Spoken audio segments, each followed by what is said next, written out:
Untuk informasi mengenai dampak demonstrasi pro-demokrasi yang sudah berlangsung selama 12 pekan di Hong Kong, kami sudah tersambung dengan Kevin Egan langsung dari Hong Kong. Kevin, seperti apakah dampak demonstrasi terhadap pariwisata Hong Kong?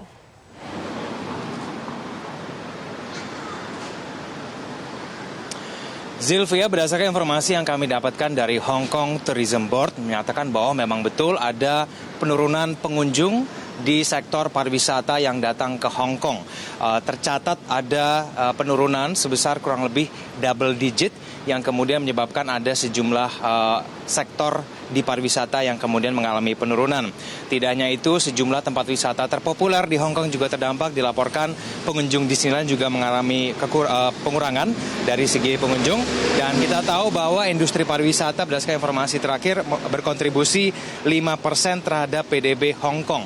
Nah, saya juga dan rekan saya Livio Barnanda mencoba untuk membuktikannya sendiri. Kita mencoba untuk mengecek beberapa lokasi kuliner yang juga kita tahu sebagai bagian dari pariwisata. Salah satu restoran Indonesia yang berada di kawasan Causeway Bay, yaitu di salah satu pusat perkotaan, pusat perkantoran, juga pusat belanja di Hong Kong, juga mengalami penurunan keuntungan.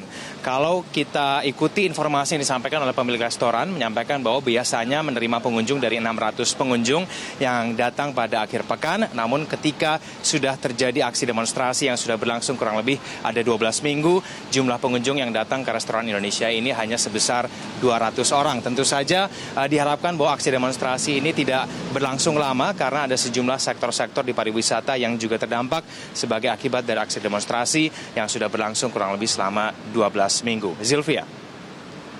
Kevin, lalu bagaimanakah rencana demonstrasi selanjutnya?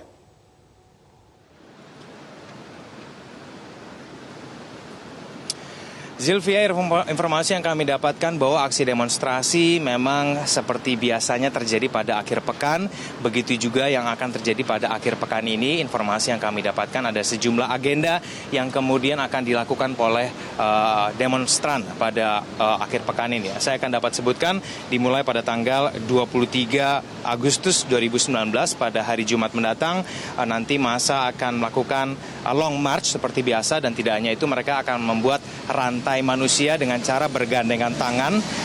Ini membuat rantai manusia ini dalam rangka memperingati 30 tahun The Baltic Way. Akan dimulai pada pukul 7 malam. The Baltic Way merupakan salah satu aksi yang kemudian dilakukan pada tahun 1989 di Rusia.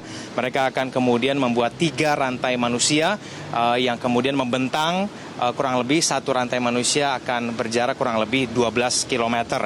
Itu pada hari Jumat. Pada hari Sabtu, pada tanggal 24 Agustus 2019, ada informasi bahwa demonstrasi akan kembali dilakukan di Bandara Internasional Hong Kong. Ada informasi mereka akan kembali datang ke bandara dan kemudian membuat sejumlah dengan tujuan untuk menghalangi para pengunjung yang ingin keluar ke Hong Kong dan menghalangi mereka untuk keluar dari Hong Kong. Tentu saja kita tahu bahwa ada putusan pengadilan yang sebetulnya melarang aksi demonstrasi dilakukan di area bandara.